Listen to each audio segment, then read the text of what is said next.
Welcome प्यारे बच्चों।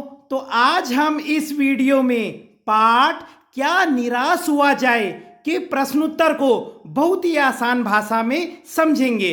देखिए, इस पाठ के नाम से ही पता चलता है कि इसमें यह बताया गया है कि क्या हम लोगों को जीवन में कभी निराश होना चाहिए। तो इसका जवाब होगा नहीं, हमें हमेशा पॉजिटिव रहना चाहिए। देखिए, लाइफ में सुख और दुख तो लगे रहते हैं, ऐसा कोई इंसान नहीं है जो इस जीवन में परेशान ना हो, लेकिन हमें हमेशा पॉजिटिव देखना चाहिए, पॉजिटिव रहना चाहिए। इस संसार में कुछ अच्छे लोग भी हैं, कुछ बुरे लोग भी हैं, लेकिन हमें हमेशा पॉजिटिविटी की तरफ देखना चाहिए। लाइफ में अगर प्रॉब्लम भी आए तो उनसे निकलने की कोशिश करनी चाहिए, कभी हार नहीं माननी चाहिए और हमेशा पॉजिटिव रहना चाहिए, क्योंकि जब हम पॉजिटिव रहते हैं तो हमारे साथ पॉजिटिव होता है। और अक्सर आपने देखा होगा, जब हम लोग गलत सोचते हैं, दुख में रहते हैं, तो अक्सर हमारे साथ गलत चीजें होती हैं। इसीलिए कहा गया है बी पॉजिटिव,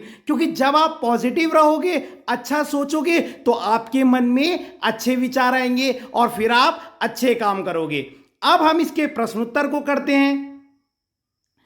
सबसे पहला प्रश्न है, पहले आपने प्रश्न को आराम से पढ़ना है और समझना है कि आपसे पूछा क्या जा रहा है। देखिए, आपसे पूछा गया है, लेखक ने यह एक्सेप्ट किया है, लेखक ने स्वीकार किया है कि लोगों ने उन्हें भी धोखा दिया है, फिर भी वह निराश नहीं है।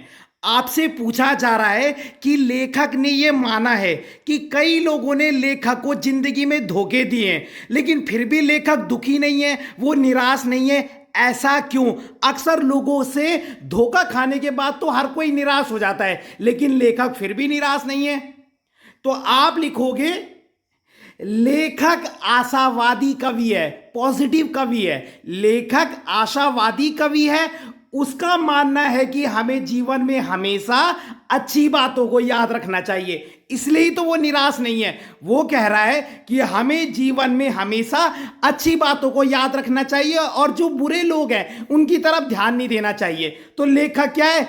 आशावादी है। ठीक है, लेखक आशावादी है और उसका मानना है कि हमें जीवन में हमेशा अच्छी बातों को याद रखना चाहिए, इसीलिए लेखक निराश नहीं है। अगला प्रश्न है, दोषों का पर्दाफाश करना कब बुरा रूप ले लेता है। अब आप बोलोगे, सर किसी के दोषों का पर्दाफाश करना तो बहुत अच्छी बात होती है, लेकिन वो कब बुराई बन जाती है। देखिए, दोषों का पर्दाफाश करना तब बुरा रूप ले लेता है जब हम किसी की बुराई को दिखाकर उसमें आनंद लेते हैं। अब फॉर एग्जाम्पल, आपका कोई दोस्त चोर है, उसने चोरी करी, लेकिन आपने वो चोरी सबके सामने बता दी और उसका मजाक बनाने लगे, तो वो बुरी बात है। अगर वो चोरी करता है तो आपको उसे समझाना चाहिए कि ऐसा करना गलत है, ना कि उसका मजाक चार लोगों के बीच बनाना चाहिए। तो दोषों का पर्दाफाश करना तब बुरा रूप ले लेता है जब हम किसी की बुराई को दिखाकर उसमें मजा लेते हैं, उसमें आनंद लेते हैं या उसमें खुशी मनाते हैं। अगला है, आजकल के बहुत से समाचार पत्र या समाचार चैनल दोषों का पर्दाफाश कर रहे हैं। बिल्कुल सही बात है, उनका यह काम है। इस प्रकार के समाचारों एवं कार्यक्रमों की सार्थकता तर्क सहित बताइए। मतलब ऐसे कार्यक्रम सार्थक है, सही है, तो आपने उनकी तारीफ करनी है। आपने लिखना है, जब समाचार पत्र या समाचार चैनल ऐसा करते हैं तो लोग जागरूक हो जाते हैं, पूर्ण विराम, वे सोच समझकर आगे बढ़ते हैं। है ना, वो कह रहे जो समाचार पत्र और समाचार जो चैनल है, जो ये न्यूज चैनल है, ये जो दोषों का पर्दाफाश कर रहे हैं, तो आपने इनकी पॉजिटिविटी बतानी है। तो आपने लिखना है, जब समाचार पत्र या समाचार चैनल ऐसा करते हैं तो लोग जागरूक हो जाते हैं, वे सोच समझकर आगे बढ़ते हैं। अगला प्रश्न है, निम्नलिखित के क्या परिणाम हो सकते हैं। मतलब अगर ऐसा होगा तो इसका क्या रिजल्ट होगा। देखिए, सच्चाई केवल भीरू और बेबस लोगों के हिस्से पड़ी है। भीरू का मतलब होता है जो लोग डर जाते हैं जल्दी, और बेबस लोग। अगर सच्चाई केवल बेबस माने मजबूर और डरने वाले लोगों के हिस्से पड़ेगी तो इससे क्या होगा, इससे तानाशाही बढ़ जाएगी। क्योंकि अगर सच्चाई केवल क्या है मजबूर लोगों के हिस्से में आएगी तो जो ये लोगों का शोषण कर रहे हैं ऐसे लोग, तो वो तो अपनी मनमानी करने लगेंगे, तो तानाशाही बढ़ेगी। अगला है, अगर झूठ और फरेब का रोजगार करने वाले फल फूल रहे हैं, जो लोग झूठ बोल रहे हैं, गलत काम करके पैसा कमा रहे हैं, है ना, अगर यही लोग फलेंगे फूलेंगे तो क्या होगा, तो फिर तो भ्रष्टाचार बढ़ जाएगा, फिर सभी लोग ऐसे करने लगेंगे। और अगला है, हर आदमी दोषी अधिक दिख रहा है, गुणी कम। मतलब हर आदमी आजकल क्या है, मतलब हम हर आदमी को दोषों की नजरों से देखेंगे, शक की नजरों से देखेंगे, तो ऐसे में क्या होगा, विश्वास कम हो जाएगा।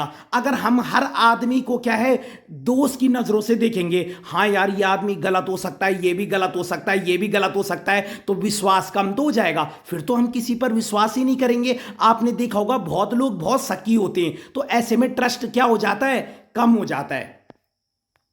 अगला प्रश्न है, लेखक ने इस पाठ का जो नाम है वो क्या निराश हुआ जाए क्यों रखा बल, क्या आप इसे और भी बेहतर नाम दे सकते हैं। तो लेखक ने इस पाठ का नाम क्या निराश हुआ जाए क्यों रखा है, तो आप लिखेंगे, लेखक का मानना है कि हमें जीवन में कभी निराश नहीं होना चाहिए। संसार में कुछ लोग बुरे होते हैं तो कुछ लोग अच्छे होते हैं। और उसके बाद लिख देना, हम इस पाठ को कभी निराश ना हो नाम दे सकते हैं। वो पूछ रहे हैं ना कि क्या आप इससे बेटर कोई और शीर्षक दे सकते हैं इस पाठ को, तो हम इस पाठ को कभी निराश ना हो नाम दे सकते हैं। ठीक है, और इस पाठ का नाम क्या निराश हुआ जाए क्यों रखा गया है, क्योंकि लेखक का मानना है कि हमें जीवन में कभी निराश नहीं होना चाहिए। संसार में कुछ लोग बुरे भी होते हैं तो कुछ लोग अच्छे भी होते हैं। अगला है, आदर्शों की बात करना बहुत आसान है पर उन पर चलना बहुत कठिन होता है। बड़ी बड़ी बातें करना बहुत आसान है लेकिन उनको फॉलो करना बहुत मुश्किल है। क्या आप इस बात से सहमत हैं, तो आप लिखेंगे, मैं इस बात से सहमत हूं, क्योंकि आदर्शों की बात करना तो बहुत सरल होता है लेकिन उस पर चलना बहुत कठिन होता है। अब हम बोलते हैं झूठ नहीं बोलना चाहिए, दूसरों की मदद करनी चाहिए, लेकिन क्या हम लोग अपने जीवन में ऐसा करते हैं, और ऐसा करना बहुत कठिन भी होता है। तो आप लिखेंगे, मैं इस बात से सहमत हूं क्योंकि आदर्शों की बात करना तो बहुत सरल होता है लेकिन उन पर चलना बहुत कठिन होता है। तो अगर आपको वीडियो पसंद आई हो तो लाइक कीजिएगा, कमेंट कीजिएगा और अपने चैनल को सब्सक्राइब जरूर कीजिएगा। धन्यवाद।